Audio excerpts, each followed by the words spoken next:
ಅವಕಾಶವನ್ನು ಕಲ್ಪಿಸ್ತಿದ್ದೇವೆ. ಏನಂತ, ನೀವು ನಮಗೆ ಒಂದು ಅವಕಾಶ ಕೊಟ್ಟರೆ ನೀವು ನಮ್ಮ ಪಕ್ಷದ ಸದಸ್ಯತ್ವ ಆಗಲು ಬಯಸ್ತಿದ್ದೀರಾ, ನಾವು ಹೋಗ್ತಿರೋ ಮಾರ್ಗ ಸರಿ ಇದೆ ಅಂತ ನಾವು ಜನತೆಯಲ್ಲಿ ಕೇಳ್ಕೊಳ್ತೇವೆ. ಇದು ಡೆಮೊಕ್ರೆಟಿಕ್ ಪ್ರೊಸೆಸ್. ಈ ಕಾರಣದಿಂದಲೇ ಈ ಬೇರೆ ಯಾವುದೇ ಪಕ್ಷದಲ್ಲಿ ಇದಿಲ್ಲ. ಈ ಟೈಪ್ ಎಲ್ಲರೂ ತಮ್ಮ ಜಿಲ್ಲೆಗಳಲ್ಲಿ ಈ ಸದಸ್ಯತ್ವ ಅಭಿಯಾನವನ್ನು ಯಶಸ್ವಿಗೊಳಿಸಿ ಸುಮಾರು 5 ಲಕ್ಷ ಟಾರ್ಗೆಟ್ ಅನ್ನು ನಮಗೆ ಸೆಂಟ್ರಲ್ ಇಂದ ಕೊಟ್ಟಿದ್ದಾರೆ. ದಯವಿಟ್ಟು ಎಲ್ಲ ಮಂಡಲ್ ಮೋರ್ಚಾದ್ದು ಹಾಗೂ ರಾಜ್ಯ ಪದಾಧಿಕಾರಿಗಳಿಗೆ ನಾನು ವಿನಂತಿ ಮಾಡ್ಕೊತೀನಿ, ತಾವು ತಮ್ಮ ಮಂಡಲಿನಲ್ಲಿ ಒಂದು ಸದಸ್ಯತ್ವವನ್ನು ಯಶಸ್ವಿಗೊಳಿಸಬೇಕಂತ ತಮ್ಮಲ್ಲಿ ಕೇಳಿಕೊಂಡು ಈ ನನ್ನ ಪ್ರಾಸ್ತಾವಿಕ ಭಾಷಣವನ್ನು ಮುಗಿಸ್ತಿದ್ದೇನೆ. ಜೈ ಹಿಂದ್, ಜೈ ಕನ್ನಡ. ಪ್ರಾಸ್ತಾವಿಕ ನುಡಿಗಳನ್ನಾಡಿದ ಹಾಗೂ ಪಾರ್ಟಿ ವಿತ್ ಡಿಫರೆನ್ಸ್ ಅಂದರೆ ಮೊದಲು ನಾವು ಭಾರತೀಯರು, ಭಾರತಕ್ಕೆ ನಮ್ಮ ಈ ನೆಲದ ಋಣವನ್ನು ತೀರಿಸುವಂತ ಜವಾಬ್ದಾರಿ ನಮ್ಮೆಲ್ಲರ ಮೇಲಿದೆ ಅನ್ನೋದನ್ನ ಸವಿಸ್ತಾರವಾಗಿ ಹೇಳಿದಂತ ಶ್ರೀಯುತ ಅಲ್ಲಾಬಕ್ಷ್ ತಿಮ್ಮಾಪುರ್ ಅವರಿಗೆ ವಂದನೆಗಳು. ಈಗ ನಮ್ಮ ಮಾಜಿ ಅಧ್ಯಕ್ಷರು ಹಾಗೂ ಮಾಜಿ ವಿಧಾನ ಪರಿಷತ್ ಸದಸ್ಯರಾದಂತಹ ಶ್ರೀಯುತ ಅಬ್ದುಲ್ ಅಜೀಂ ಜಿ ಅವರನ್ನ ಆಹ್ವಾನಿಸ್ತಾ ಇದ್ದೇನೆ. ಕೆಲ ಮಾತುಗಳನ್ನ ನೀವು ಆಡಬೇಕು ನಮ್ಮ ಕಾರ್ಯಕರ್ತರನ್ನ ಉದ್ದೇಶಿಸಿ ಅಂತ.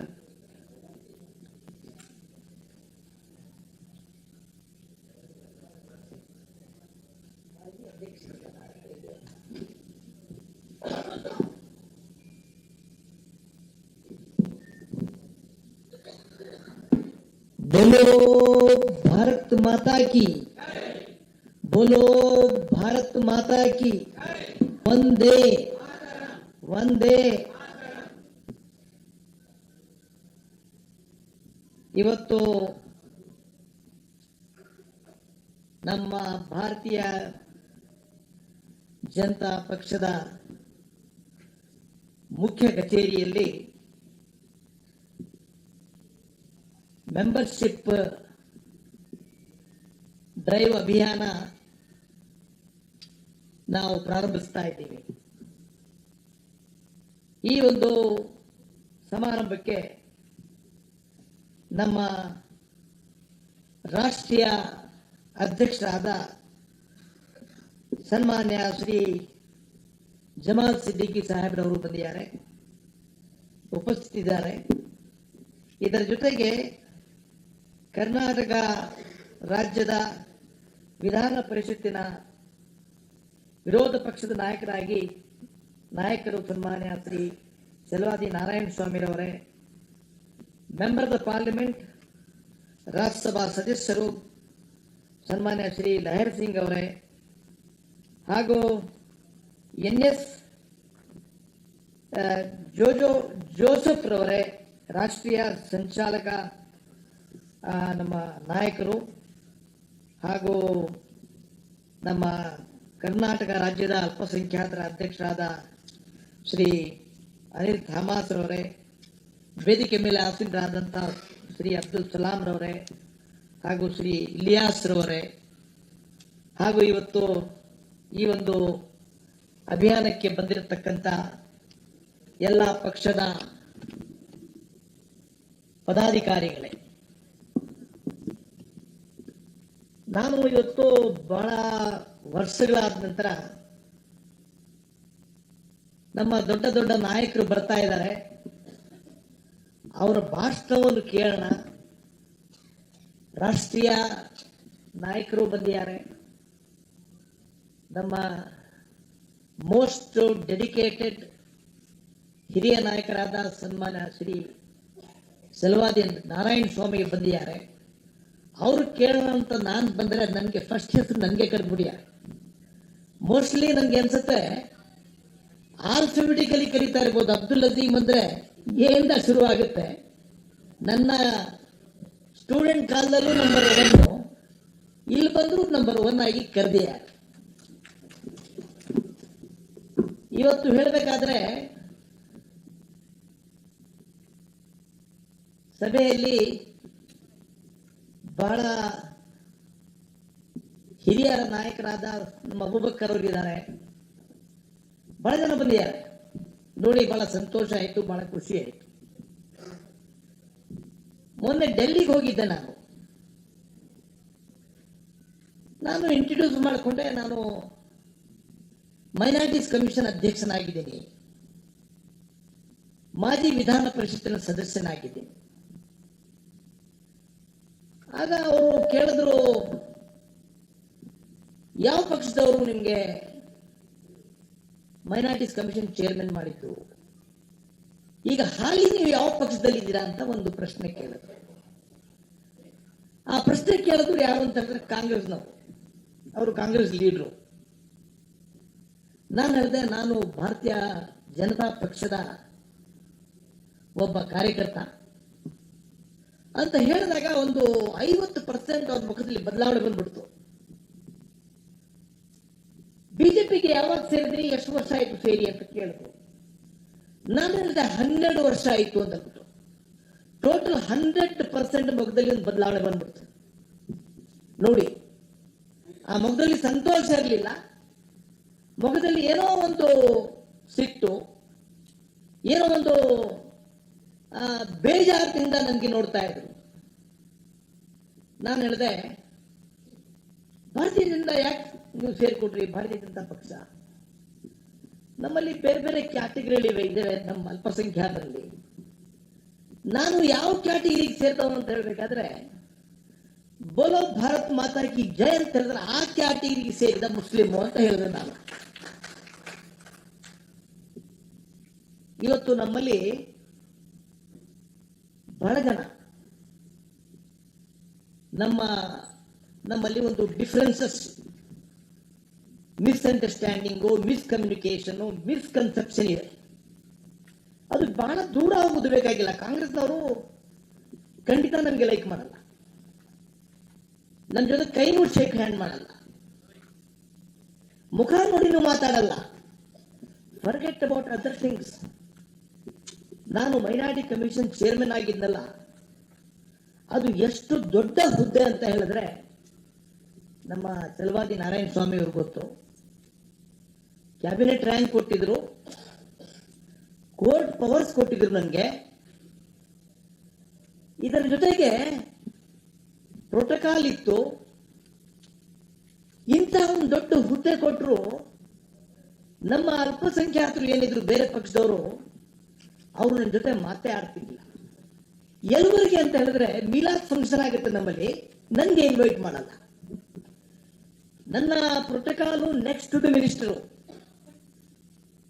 ಅಲ್ಪಸಂಖ್ಯಾತರಲ್ಲಿ ಸ್ಟ್ಯಾಚ್ಯೂಟರಿ ಬಾಡಿ ಅಂತ ಹೇಳಿದ್ರೆ ಅಂಥ ಒಂದು ದೊಡ್ಡ ಹುದ್ದೆ ಸರ್ಕಾರ ಕೊಟ್ಟಿತ್ತು, ನನಗೆ ಇನ್ವೈಟ್ ಮಾಡ್ತಾ ಇರಲಿಲ್ಲ. ಅಂದ್ರೆ ಭಾರತೀಯ ಜನತಾ ಪಕ್ಷದ ಬಗ್ಗೆ ಎಷ್ಟೊಂದು ಸಿಟ್ಟು, ಹೇಟ್ರೆಡ್ನೆಸ್ ಅವರಿಗೆ ಡೆವಲಪ್ ಆಗಿದೆ ಅಂತ ಹೇಳಿದ್ರೆ ಇದು ಒಂದು ಉದಾಹರಣೆ. ಆಮೇಲೆ ಹೀಗೆ ಡಿಸ್ಕಷನ್ ಡೆಲ್ಲಿಲಿ ಶುರುವಾಯಿತು. ನಾನು ಬೋಲೋ ಭಾರತ್ ಮಾತಾ ಕಿ ಜೈ ಅಂತ ಹೇಳಿದ್ನಲ್ಲ, ಅದರ ಬಗ್ಗೆ ಚರ್ಚೆ ನಡೀತು. ನಾವು ಅದೆಲ್ಲ ಹೇಳಬಾರ್ದಲ್ಲ ಅಂದ್ರು. ಯಾಕೆ ಹೇಳಬಾರದು? ನೀವು ದೇಶಕ್ಕೆ ದೇವರಂತ ಒಪ್ತೀರಾ ಅಂದ್ರು. ನಾನು ಹೇಳಿದೆ, ದೇಶಕ್ಕೆ ದೇವರಂತ ನಾವು ಒಪ್ಪಿಲ್ಲ, ದೇಶ ತಾಯಿ ಸಮಾನ ಅಂತ ಹೇಳಿದೆ ನಾನು ಅಂತ. ದೇವರಂತ ಯಾರು ಒಪ್ಪಲ್ಲ, ಹಿಂದೂಗಳು ಒಪ್ಪಲ್ಲ, ತಾಯಿ ಸಮಾನ. ಅಷ್ಟೊಂದು ಅಪ್ರಿಸಿಯೇಷನ್, ಅಷ್ಟೊಂದು ಲವ್ ಅಂಡ್ ಅಫೆಕ್ಷನ್ ಈ ಭೂಮಿ ಮೇಲೆ ನಮಗಿದೆ ಅಂತ ಹೇಳಿ ಸನ್ಮಾನ್ಯ ಶ್ರೀ ಅಟಲ್ ಬಿಹಾರಿ ವಾಜಪೇಯಿ ಅವರ ಕವನದ 2 ಸಾಲು ಹೇಳಿದೆ. भारत किसी एक जमीन का टुकड़ा नहीं है, भारत एक जीता जागता राष्ट्र पुरुष है.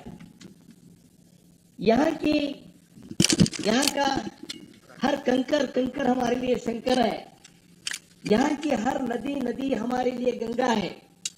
ये वंदन की धरती है, ये अभिनंदन की धरती है, ये अर्पण की भूमि है, ये तर्पण की भूमि है. हम जिएंगे तो भारत के लिए और मरेंगे तो भारत के लिए. गंगा जल में बहने वाली हमारी अस्थियों को अगर कान लगा के सुनेंगे तो ये आवाज आएगी, बोलो भारत माता की जय. ಹೇಳಿದಾಗ ಅವನು ಏನು ಯು ಆರ್ ಟೋಟಲಿ ಕಮಿಟೆಡ್? ಹೌದು ಸ್ವಾಮಿ, ಕಮಿಟೆಡ್. ನೀವು ಅರ್ಥ ಮಾಡ್ಕೊಳ್ಳಲ್ಲ. ನಿಮಗೆ ಯಾವುದೇ ಒಂದು ಶಬ್ದ, ಯಾವುದೋ ಒಂದು ಐಡಿಯಾಲಜಿ ಬಗ್ಗೆ ಕಾಂಗ್ರೆಸ್ ಪಕ್ಷದವರಿಗೆ ಅರ್ಥ ಆಗಲ್ಲ. ಇದರ ಲಿಟರರಿ ಮೀನಿಂಗು ಸಹ ನಿಮ್ಗೆ ಗೊತ್ತಿಲ್ಲ ಅಂತ ಹೇಳಿದೆ. ನನಗೆ ಭಾರತ ಮಾತಾ ಕಿ ಜೈ ಅಂದ್ರೆ ಏನ್ ಗೊತ್ತೇನು ಸರ್ ನಿಮ್ಗೆ ಅಂತ ಕೇಳಿದೆ. ಅವ್ರಿಗೆ ಎಕ್ಸ್ಪ್ಲೇನ್ ಮಾಡಿದೆ ನಾನು. ನೀವೇನ್ ಮಾಡ್ತೀರಾ? ಅರ್ಥನೇ ಮಾಡ್ಕೊಂಡಿಲ್ಲ.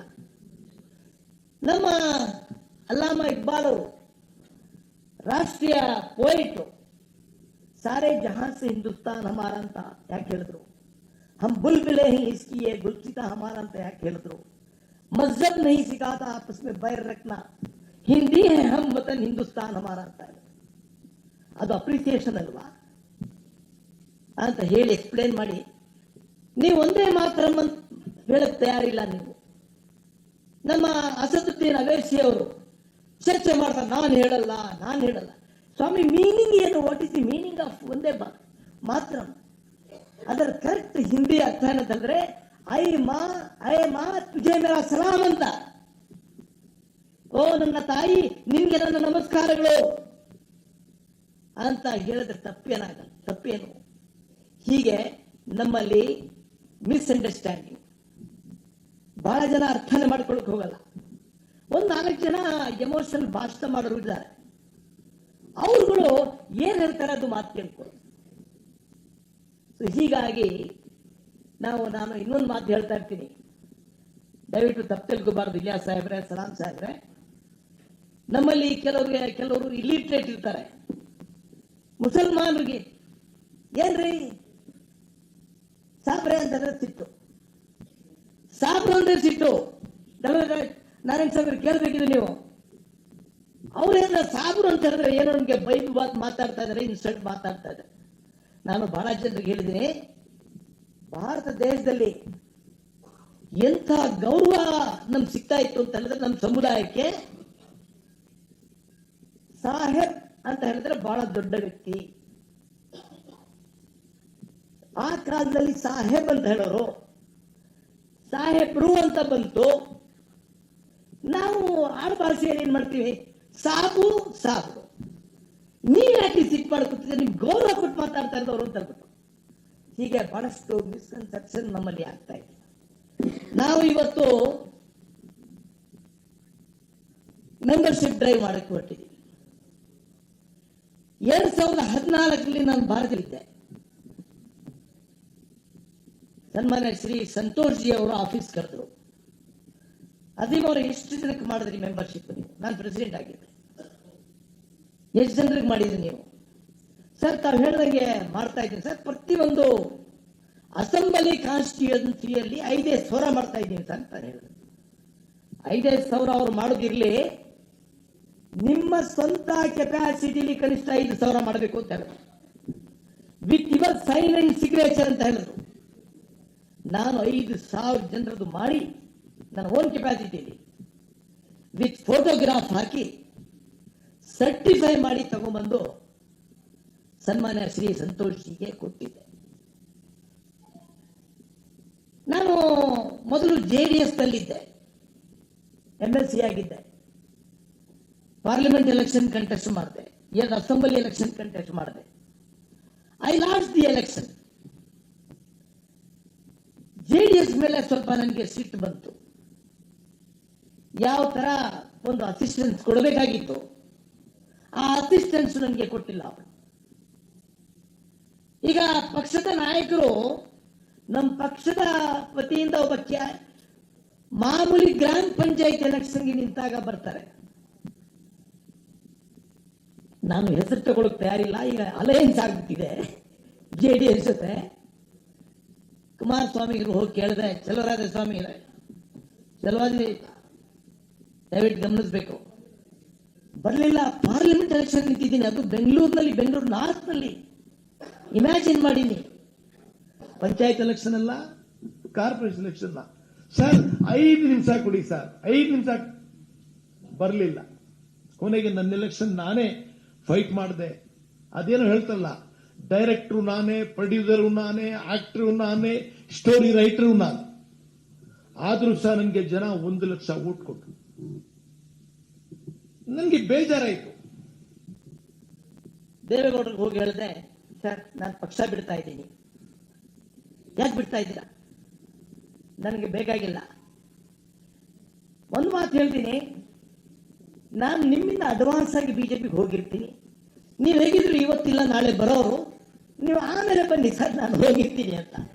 ಅದೇ ಇದಾಯ್ತಾ? ಆಮೇಲೆ ಹೋಗೋಕೆ ಮುಂಚೆ ನಾನೇನು ಮಾಡಿದೆ, ಬಹಳ ಬೇಜಾರಾಗಿತ್ತು. 9 ವರ್ಷ ಸರ್ವಿಸ್ ಬಿಟ್ಟು ನಾನು ಬಂದಿದ್ದು. ನಾನು ಆ ಕಾಲದಲ್ಲಿ ಸೂಪರ್ ಕಾಪ್, ನಾನು ಬೆಂಗಳೂರಿಗೆ. ಏನ್ ಮಾಡೋದು ಈಗ? ಪಾಲಿಟಿಕ್ಸ್ ನಲ್ಲಿ ಇರೋದೋ ಬೇಡವೋ? ಯಾರಿಗೆ ಕೇಳಬೇಕು ಸಲಹೆ? ಯಾರತ್ರ ವಯಸ್ಸು ತಗೋಬೇಕು? ನಾನು ಯೋಚನೆ ಮಾಡಿದ್ದೆ ಅಂತ ಹೇಳಿದ್ರೆ, ನಮ್ಮ ತಂದೆಯವರಿಗೆ 95 ವರ್ಷ ಆಗಿತ್ತು ಏಜು. ಅವ್ರಿಗೆ ಕೇಳದೆ ನೀವೊಂದು ತೀರ್ಮಾನ ಕೊಡಬೇಕು, ಪಾಲಿಟಿಕ್ಸ್ ಇರಬೇಕೋ ಬೇಡವೋ. ನಂಬರ್ 2, ಯಾವ ಪಕ್ಷಕ್ಕೆ ಸೇರಬೇಕು, ನಾನು ಏನ್ ಮಾಡಬೇಕು ಅಂತ ಕೇಳಿದಾಗ, ನನ್ಗೆ ಇವತ್ತು ಒಂದು ರಾತ್ರಿ ಟೈಮ್ ಕೊಡು ಅಂದ್ರು. ಏನ್ ಪ್ರಾರ್ಥನೆ ಮಾಡ್ಕೊಂಡು ಮಲಗಿದ್ರೋ ಗೊತ್ತಿಲ್ಲ. ಬೆಳಗ್ಗೆ ಕರೆದ್ಬಿಟ್ಟು ನೀನು ಬಿಜೆಪಿಗೆ ಹೋಗು ಅಂತ ಹೇಳಿದ್ರು. ಬಿಜೆಪಿಗೆ ಪಕ್ಷಕ್ಕೆ ಬಂದಿದ್ದು ನಾನು ನಮ್ಮ ತಂದೆಯವರ ಅಡ್ವೈಸ್ ಮೇಲೆ. ನಾನು ಬಿಜೆಪಿ ಪಕ್ಷಕ್ಕೆ ಬಂದ ಮೇಲೆ ನಿಮ್ಗೆ ನಿಜ ಹೇಳ್ತೀನಿ, ಎಷ್ಟೊಂದು ಗೌರವ ಸಿಕ್ತು ಅಂತ ಹೇಳಿದ್ರೆ, ಕಚೇರಿ ಒಳಗೆ ನುಗ್ಗಿದ ತಕ್ಷಣ ಎಲ್ಲರೂ ನಮಸ್ಕಾರ ಸರ್, ನಮಸ್ಕಾರ ಸರ್, ನಮಸ್ಕಾರ ಸರ್. ಈ ಗೌರವ ನನಗೆ ಬೇರೆ ಪಕ್ಷದಲ್ಲಿ ಸಿಕ್ಕಲಿಲ್ಲ. ಅಂಥ ಒಂದು ಗೌರವ ಸಿಕ್ತು. ಅಧ್ಯಕ್ಷರು ಮಾಡಿದ್ರು ನೋಡಿ, commission chairman 5 years, never in the history.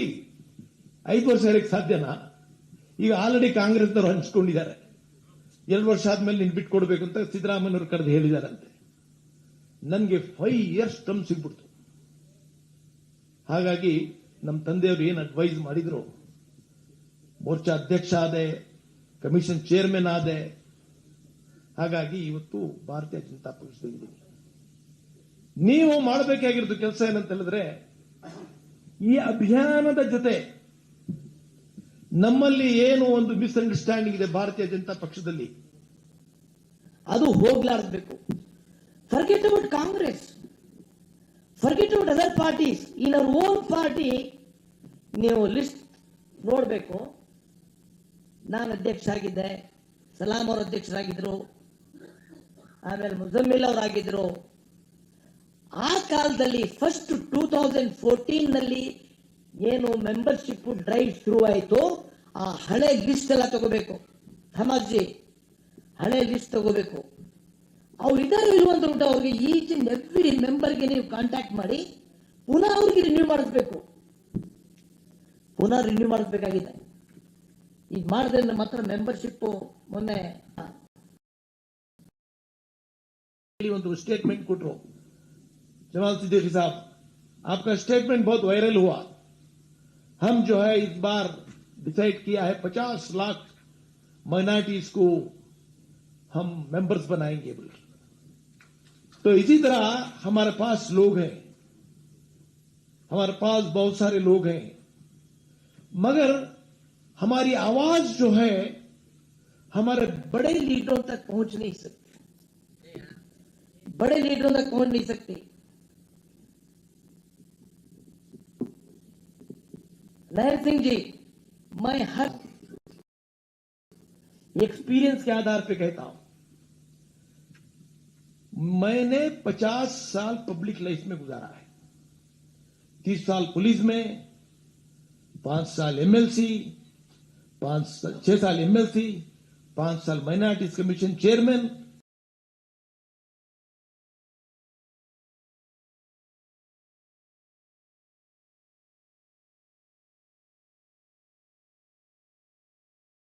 मैंने कहा कि हमारे मुसलमान वो बीजेपी को आएंगे या नहीं आएंगे सेकेंडरी, जो हमारे पास जो मुसलमान हैं उन पर थोड़ा भरोसा करो. हम तुम्हारे साथ चलने के लिए तैयार हैं. हम जो हमारी समाज को छोड़कर आए. अब मुझे कितना प्रेशर आया होगा. पूरे 10 लीडर्स में मैं भी एक अच्छा लीडर हूं, उसका सर्टिफिकेट मैं ही कर रहा हूं. लोग मुझे कितना इसरार किए, मैं बोले जिएंगे तो यहां, मरेंगे तो यहां, आ गए हम कहीं जा नहीं सकते। तुम जो है कॉलर की पट्टी पकड़ के हमको बाहर ठेल भी नहीं जाने वाला, तो इसलिए इनको साथ में लेकर चलो। ये फार्मूला मैंने डेवलप किया हूं, समझिए, ये आपको सुनना चाहिए। चलो अದೇ ನಾರಾಯಣ ಸ್ವಾಮಿ ಅವರೇ, 10% ಮುಸಲ್ಮಾನರು ನೀವು ಬೇಡ ಅಂತ ಹೇಳಿದ್ರೆ ವೋಟ್ ಮಾಡ್ತೀವಿ ನಾವು, 10% ಮುಸ್ಲಿಮ್ಸ್ ಡೆಫಿನೆಟ್ಲಿ ವಿಲ್ ವೋಟ್. ಹೇಗೆ? ಈಗ ನೀವು ದೇವನಹಳ್ಳಿಲಿ ನಿಮ್ಮ ಯಾರೋ ಒಬ್ಬ ಮುಸಲ್ಮಾನ, ಕಾಂಗ್ರೆಸ್ ಪಕ್ಷದ ಬಗ್ಗೆ ಅವನಿಗೆ ಒಂಥರ ಅಲರ್ಜಿ, ಹೆಸರು ಕೇಳ್ತಾ ಇಲ್ಲ. ತಾತನು ಹೇಟ್ ಮಾಡ್ತಾ ಇದ್ರು, ನಮ್ಮ ಅಪ್ಪನು ಹೇಟ್ ಮಾಡ್ತಾ ಇದ್ದ, ನಾನು ಅದಕ್ಕೆ ಕಾಂಗ್ರೆಸ್ ವೋಟ್ ಮಾಡಲ್ಲ. ನಾನು ಹಾಕಕ್ಕೆ ಹೋಗದೇ ಇದ್ರು ಸರಿ, ಕಾಂಗ್ರೆಸ್ ವೋಟ್ ಮಾಡಲ್ಲ ಅಂತ ಒಂದು ಪರ್ಸೆಂಟೇಜ್ ನಮ್ಮಲ್ಲಿವೆ. ಆಮೇಲೆ ಕ್ಯಾಂಡಿಡೇಟ್ ನೋಡಿದ ತಕ್ಷಣ ಇವನು ಸರಿ ಇಲ್ಲ ಕ್ಯಾಂಡಿಡೇಟು, ಇವನು ವೋಟ್ ಮಾಡಬಾರ್ದು ಅಂತ ಹೇಳೋದು ಯಾರಿಗೆ ವೋಟ್ ಮಾಡ್ತಾನೆ? ಅಬೂಬಕರ್ ಸಾಹೇಬ್ರೆ, ಯಾರಿಗೆ ವೋಟ್ ಮಾಡ್ತಾನೆ? ಅವನು ಬಿಜೆಪಿಗೆ ವೋಟ್ ಮಾಡ್ತಾನೆ. ನಂಬರ್ 3, ಇನ್ನೊಂದು ಕೆಲಸ ಏನಾಗುತ್ತೆ ಅಂತ ಹೇಳಿದ್ರೆ,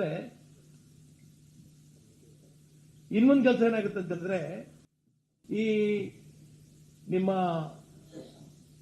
ಬಿಜೆಪಿ ಕ್ಯಾಂಡಿಡೇಟ್ಸ್ ಇದಾರಲ್ಲ, ಬಹಳ ಜನ ನಮ್ಮಲ್ಲಿ ಬಂದಿರೋದಲ್ಲ ಬೇರೆ ಪಕ್ಷಗಳಿಂದಾನೆ. ಆ ಬಾಂಧವ್ಯ ಇದ್ದೇ ಇದೆಯಲ್ಲ, ಅವನು ಯಾವುದೇ ಪಕ್ಷದಲ್ಲಿರಲಿ, ಅವ್ರ ಮನೆಗೆ, ಮುಸ್ಲಿಂ ಮನೆಗೆ ಯಾವ್ದಾದ್ರು ಸಾವು ಆದ್ರೆ, ಮದುವೆ ಆದ್ರೆ ಹೋಗ್ತಾರಲ್ಲ, ಈಗ ಅಂತ ಬಾಂಧವ್ಯ ಇದ್ರೆ ಅವ್ನು ಯಾರಿಗೆ ವೋಟ್ ಮಾಡ್ತಾನೆ ಸರ್? BJP vote 10%. ನಾನು ಹೇಳ್ತಾ ಇದ್ದೀನಿ, ಟೈಮ್ ಕೊಡ್ತಾ ಇದೆ, ಈ ಮಾತು ಹೇಳಬೇಕು. 10% ವೋಟು ಬಿಜೆಪಿ ನಲ್ಲಿ ಇರುವಂತ ಕೆಲವು ಮುಸಲ್ಮಾನರು, ಕರ್ನಾಟಕ ರಾಜ್ಯದ ಮುಸಲ್ಮಾನರು, ಅವರು ಬಿಜೆಪಿ ಪರ ಇದ್ದಾರೆ. ನಾವು ಕೇಳಿಕೊಳ್ಳೋದಿಷ್ಟೇ, ನಮಗೂ ಸಹ ಸಮಾಜ ಮುಖ್ಯವಾಹಿನಿಗೆ ತಗೊಂಡು ಹೋಗ್ಬೇಕು. ನೀವು ನಮಗೆ ಕಾನ್ಫಿಡೆನ್ಸ್ ತಗೋಬೇಕು. ಯಾವುದರ ಒಂದು ಸೋಲುವಂತ ಕಾನ್ಫಿಡೆನ್ಸ್ ಕೊಡಿ ನಮಗೆ. 10% ವೋಟ್ ಜಾಸ್ತಿ ಆಗ್ಬಿಡುತ್ತೆ ಆಟೋಮೆಟಿಕ್.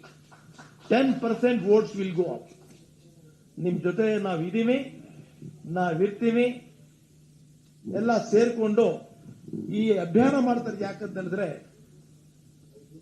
ಏಕ್ ನಯಾ ಭಾರತ್ ಬನಾನಾ ಹೈ, ಹೊಸ ಭಾರತವನ್ನು ಕಟ್ಟಬೇಕು. ನಾವು ಎಲ್ಲ ಸೇರ್ಕೊಂಡು ಕಟ್ಟಣ. ನಾವೆಲ್ಲ ಮಾನವರು, ನಾವೆಲ್ಲ ಭಾರತೀಯರು, ನಾವು ನಿಷ್ಠಾವಂತ ಕನ್ನಡಿಗರು. ನಾವು ಎಮೋಷನಲ್ ಭಾಷಣಗಳು ಕೇಳುವಂತ ಮುಸಲ್ಮಾನರಲ್ಲ. ಭಾರತೀಯ ಜನತಾ ಪಕ್ಷದಲ್ಲಿ ಕಡಿಮೆ ಸಂಖ್ಯೆಯಲ್ಲಿರ್ಬೋದು ಮುಸಲ್ಮಾನರು, ಎಲ್ಲರೂ ನಿಷ್ಠಾವಂತರು. ನಾವು ಭಾರತೀಯ ಜನತಾ ಪಕ್ಷಕ್ಕೆ ಬಿಟ್ಟು ಹೋಗೋರಲ್ಲ. ನಾವು ಮುಂದೆ ದುಡಿಬೇಕು. ನೀವು ಬೇರೆ ಮುಸಲ್ಮಾನರಿಗೂ ಸಹ ತರಬೇಕು. ಈಗ ಒಂದೇ ಒಂದು ವಾಕ್ಯ ಹೇಳಿ ನನ್ನ ಭಾಷಣ ಮುಗಿಸ್ತಾ ಇದ್ದೀನಿ. ನಮ್ಮ ಕರ್ತವ್ಯ ಏನ್ ಗೊತ್ತಾ ನಿಮಗೆ?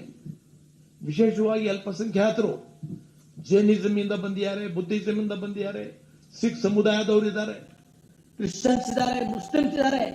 ನಮ್ಮ ಜವಾಬ್ದಾರಿ ಬರೀ ಅಧಿಕಾರ ಪಡೆಯೋಕ್ಕೋಸ್ಕರ ಅಲ್ಲ, ಅಧಿಕಾರ ತೀರ್ಮಾನ ಮಾಡೋದು ಮೇಲೆ ಇರೋ ನಮ್ಮ ಒಂದು ದೃಷ್ಟಿ ಏನಿರ್ಬೇಕು ಅಂತ ಹೇಳಿದ್ರೆ, ನಮ್ಮ ದೇಶದಲ್ಲಿ ಏನ್ ಮಿಸ್ಅಂಡರ್ಸ್ಟ್ಯಾಂಡಿಂಗ್ ಬೆಳೀತಾ ಇದೆ ಅದು ಹೋಗ್ಲಾಡಿಸ್ಬೇಕು. ನಾವೆಲ್ಲ ಮಾನವರು, ನಾವೆಲ್ಲ ಭಾರತೀಯರು, ನಾವೆಲ್ಲ ಕರ್ನಾಟಕ ರಾಜ್ಯದಲ್ಲಿ ಇದ್ದೀವಿ, ನಿಷ್ಠಾವಂತ ಕನ್ನಡಿಗರು.